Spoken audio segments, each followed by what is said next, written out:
बावर्चियों की भीड़ में सबसे अलग, सबसे निराला, एमपी न्यूज ही बताता, सच का निवाला।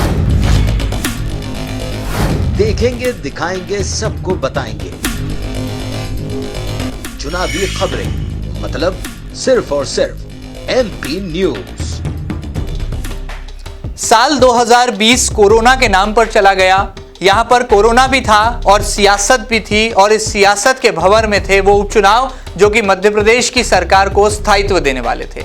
लेकिन तमाम चुनौतियों को पार करने के बाद भारतीय जनता पार्टी का कमल भी मध्य प्रदेश में खिल गया, और कोरोना काल से आज भी आम जनता जूझ रही है, संघर्ष कर रही है। ऐसे में क्या आने वाला नया साल 2021 फिर चुनाव की बहार लेकर आने वाला है, कोरोना वैक्सीन की सौगात लेकर आने वाला है, या फिर नए सियासी समीकरणों को जन्म देने वाला है? एमपी न्यूज की इस स्पेशल रिपोर्ट में आप सभी दर्शकों का बहुत बहुत स्वागत है। मैं हूं महेंद्र सिंह, और इस खास रिपोर्ट में तमाम चेहरों की फहरिस्त देखकर आप खुद ही अंदाजा लगा पा रहे होंगे कि आने वाला साल 2021 जो है वो कुछ इसी तरह के नए नवेले नेताओं के नाम होने वाला है। नगर निगम चुनाव की सुगबुगाहट तेज होते ही नए और नौजवान युवा नेताओं की फौज है जो कि तैयार है निगम चुनाव मैदान में उतरने के लिए। एमपी न्यूज की स्पेशल रिपोर्ट में हम दोनों ही प्रमुख राजनीतिक दलों की सियासी सर्जरी भी करेंगे। वो कौन सा फॉर्मूला है जो कि भारतीय जनता पार्टी लगाने वाली है और तमाम युवा चेहरों को निगम चुनाव मैदान में उतारने वाली है,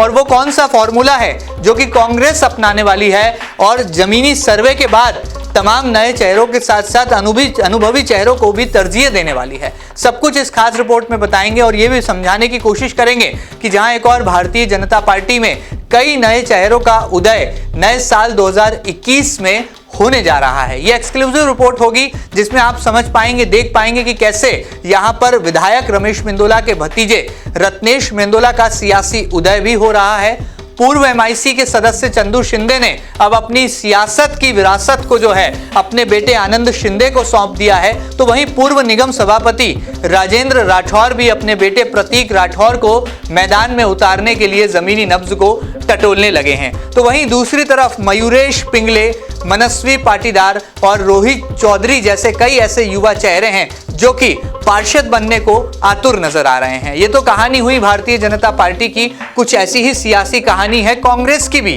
जिसके गलियारों में नेता पुत्रों की फहरिस्त जरूर कम है, लेकिन अमन बजाज जैसे हरफन मौला नेता कांग्रेस पार्टी के साथ खड़े हैं। तो वहीं दूसरी तरफ कांग्रेस के तेज तर्रार प्रवक्ता रवि डांगी हों, या फिर पूर्व एनएसयूआई के अध्यक्ष गुरजोत सिंह गिल हों, या फिर गिरीश जोशी जैसे जमीनी कार्यकर्ता हों जो कि पार्षद बनने की उम्मीद लगाए बैठे हैं, अपनी पार्टी से आस लगाए बैठे हैं। क्या इन तमाम युवा चेहरों के सपने साकार होने वाले हैं नए साल 2021 में, या फिर ये सियासी दल फिर कोई सियासी चाल चल जाएंगे और ये तमाम युवा चेहरे दरकिनार कर दिए जाएंगे? ये सब कुछ पता चलेगा नए साल में, लेकिन एमपी न्यूज की एक्सक्लूसिव रिपोर्ट में हम आपको बताएंगे कि ये तमाम नए चेहरे अब पार्षद बनने को आतुर हैं, और सियासी संकेत तो कुछ ऐसे ही मिल रहे हैं कि बीजेपी हो या कांग्रेस, नए नवेले नौजवान नेताओं को इस बार निगम चुनाव मैदान में उतरते हुए देखने वाली है इंदौर की जनता। देखिए एक खास रिपोर्ट। जी हाँ, सियासत की ये तासीर ही कुछ ऐसी है जहाँ सदैव से बदलाव लोकतंत्र की परछाई बनकर मंडराता है।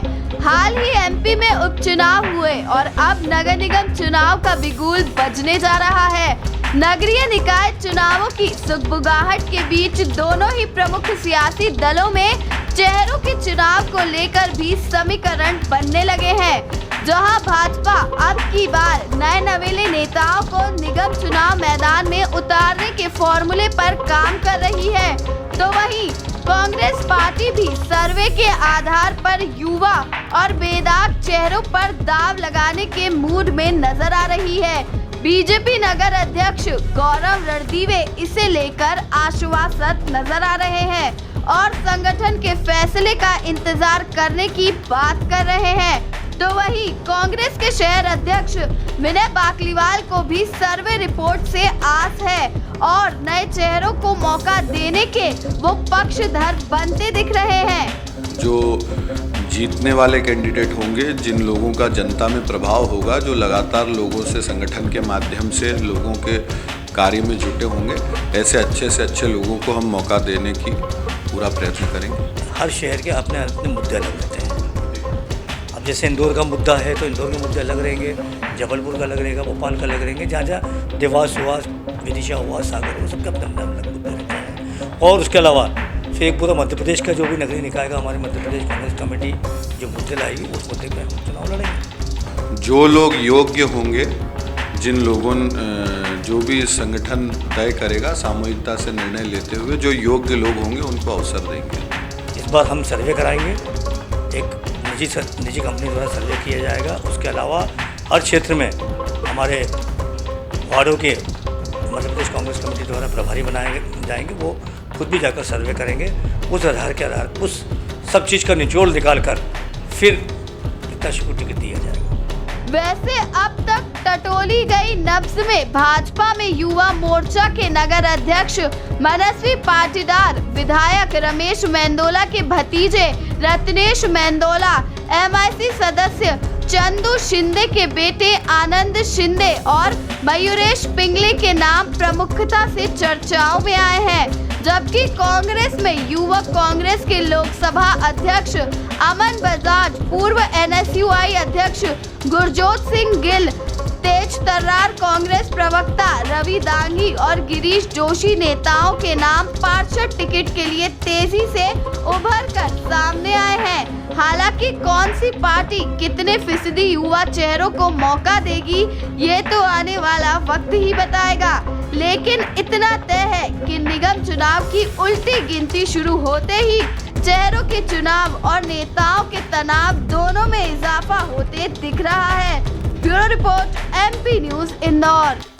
चलिए, इस खास रिपोर्ट को देखने के बाद हम जुड़ते हैं MP न्यूज के स्पेशल कॉरेस्पॉन्डेंट युवराज सिंह पुरावत से, जो तमाम जानकारियों को समाविष्ट करके एक विस्तृत विश्लेषण आप सभी के समक्ष प्रस्तुत करने वाले हैं और साथ ही साथ ये भी बताने वाले हैं कि कांग्रेस के नगर अध्यक्ष, कांग्रेस के शहर अध्यक्ष विनय बाकलीवाल क्या सोचते हैं, कौन सा सियासी टिकटों का फॉर्मूला उनके पास है और बीजेपी के नगर अध्यक्ष गौरव रणदीवे ने कौन सा जमीनी फॉर्मूला तैयार किया है, जिसके आधार पर आने वाले कल में उनकी नई टीम और साथ ही साथ नौजवान नेताओं को निगम चुनाव में उतारने की सुगबुगाहट पर कौन सा फॉर्मूला अमल में लाया जाने वाला है। जुड़ते हैं यहाँ पर MP न्यूज के स्पेशल कॉरेस्पॉन्डेंट युवराज सिंह पुरावत से।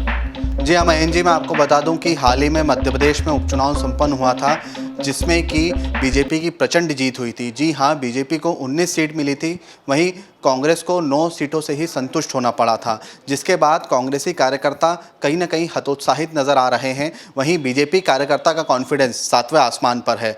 मैं आपको बता दूं कि नए साल में अब नगरीय निकाय चुनाव का बिगुल बज चुका है और कहीं ना कहीं मध्य प्रदेश में जो उपचुनाव संपन्न हुए थे उनके परिणामों का असर निश्चित तौर पे नगरीय निकाय चुनाव पर अवश्य पड़ेगा। वही मैं आपको बता दूं कि इस बार कांग्रेस और बीजेपी दोनों ही पार्टियां नगरीय निकाय चुनाव में युवा चेहरों को मौका देगी। MP न्यूज़ की टीम ने जब शहर कांग्रेस अध्यक्ष विनय बाकलीवाल से बात करना चाही नगरीय निकाय चुनाव पर, तो उनका भी यही कहना था कि युवा चेहरों को इस बार तरजीह दी जाएगी और वहीं निजी कंपनी के द्वारा सर्वे किया जाएगा और उसके बाद जिस क्षेत्र में जो कार्यकर्ता प्रभावशील है उसको ही टिकट दिया जाएगा। वहीं मैं आपको बता दूं कि कांग्रेस की तरफ से 4 युवा चेहरों का नाम प्रमुख तौर पर आ रहा है। सबसे पहले तेज तर्रार प्रवक्ता रवि दांगी का नाम प्रमुख तौर पर आ रहा है। पिछले विधानसभा चुनाव में उन्होंने काफ़ी तीखे बयान दिए थे, जिसके बाद कहीं ना कहीं वो मीडिया की सुर्खियां लगातार बटोर रहे थे। वहीं दूसरा नाम मैं आपको बता दूं गिरीश जोशी का। जी हाँ, गिरीश जोशी एक ऐसा युवा चेहरा है जो कि हर विरोध प्रदर्शन और आंदोलन में नजर आते हैं। वहीं तीसरा नाम जो है वो पूर्व NSUI अध्यक्ष गुरजोत सिंह गिल का सामने आ रहा है। वहीं चौथा नाम शहर युवक कांग्रेस अध्यक्ष अमन बजाज का सामने आ रहा है। ये 4 नाम ऐसे हैं जिनको कि प्रस्तावित तौर पर टिकट दिया जा सकता है नगरीय निकाय चुनाव में इंदौर की तरफ से। वहीं कांग्रेस पार्टी के लिए दावेदारी करेंगे। वहीं मैं अब बात करता हूँ बीजेपी की। बीजेपी में भी इस बार युवा चेहरों को तरजीह दी जाएगी और वहीं बीजेपी नगर अध्यक्ष गौरव रणदीवे ने ये बात कही है कि युवा चेहरों को निश्चित तौर पर तरजीह दी जाएगी इस बार के नगरीय निकाय चुनाव में। वहीं उनका कहना था कि जो कोई योग्य कैंडिडेट है उसको संगठन निश्चित तौर पर मौका देगा। वहीं मैं आपको बता दूं कि बीजेपी की तरफ से 4 युवा चेहरे का नाम प्रमुख तौर पर चल रहा है नगरीय निकाय चुनाव में दावेदारी के लिए। सबसे पहला जो नाम उभर कर आ रहा है वो है कद्दावर विधायक रमेश मेंदोला के भतीजे रत्नेश मेंदोला का और वहीं दूसरे पर नाम आ रहा है वरिष्ठ पार्षद चंदू शिंदे के बेटे आनंद शिंदे का। ये दो ऐसे युवा चेहरे हैं जिनको कि बीजेपी टिकट दे सकती है इस बार के नगरीय निकाय चुनाव में। वहीं एक नाम और सामने उभर कर आ रहा है, वो है युवा मोर्चा का अध्यक्ष मनस्वी पाटीदार का। जी हाँ, मनस्वी पाटीदार भी काफ़ी तेजतर्रार युवा नेता है। और वहीं एक नया नाम सामने आ रहा है, वो है मयूरेश पिंगले का। ये 4 ऐसे नाम है बीजेपी की तरफ से जिनको कि बीजेपी युवा चेहरों के तौर पर नगरीय निकाय चुनाव में टिकट दे सकती है। वही मैं आपको बता दूं कि नगरीय निकाय चुनाव में बीजेपी का पलड़ा सदा से ही भारी रहा है। कई दशकों से इंदौर नगर निगम पे बीजेपी काबिज रही है, जिसके बाद कहीं ना कहीं बीजेपी का पलड़ा निश्चित तौर पर कांग्रेस के कंपैरिजन में ज़्यादा भारी दिख रहा है। वही मैं आपको बता दूं कि लगातार कई सालों से इंदौर नगर निगम पे बीजेपी काबिज रही है। वहीं स्वच्छता सर्वेक्षण में लगातार 4 बार इंदौर नंबर 1 की पायदान पर आया है, जिसके बाद कहीं ना कहीं इंदौर नगर निगम का नाम पूरे देश भर में है। और ये एक ऐसा चुनाव होता है जिस पर कि पूरे देश की टिकटिकी रहती है, क्योंकि इंदौर नगर निगम सर्वश्रेष्ठ नगर निगम में से आता है, क्योंकि स्वच्छता सर्वेक्षण में लगातार 4 बार इंदौर नंबर 1 की पायदान पर आया है। बहरहाल अभी देखना दिलचस्प होगा कि इस बार के नगरीय निकाय चुनाव में कौन सी पार्टी जीत काबिज कर पाती है। चलिए, बहुत बहुत शुक्रिया यहाँ पर युवराज इन तमाम जानकारियों के लिए। तो आने वाला नया साल यहाँ पर चुनौतियां तो लेकर आएगा ही, लेकिन नए अवसर भी लेकर आएगा। सियासी मंच पर यहाँ एक बार फिर लगता है दोनों प्रमुख राजनीतिक दल अपने झंडे गाड़ने वाले हैं, लेकिन इस झंडों को उठाने वाले चेहरे लगता है कि बदलने वाले हैं। आहट तो कुछ ऐसी ही सुनाई दे रही है कि बीजेपी हो या कांग्रेस, नए नौजवान और युवा चेहरों की लॉटरी निकलने वाली है। इंतजार कीजिए कल तक, और सियासी खबरों को देखने के लिए बने रहें आपके अपने न्यूज चैनल एमपी न्यूज के साथ। फिलहाल दीजिए इजाजत, नमस्कार।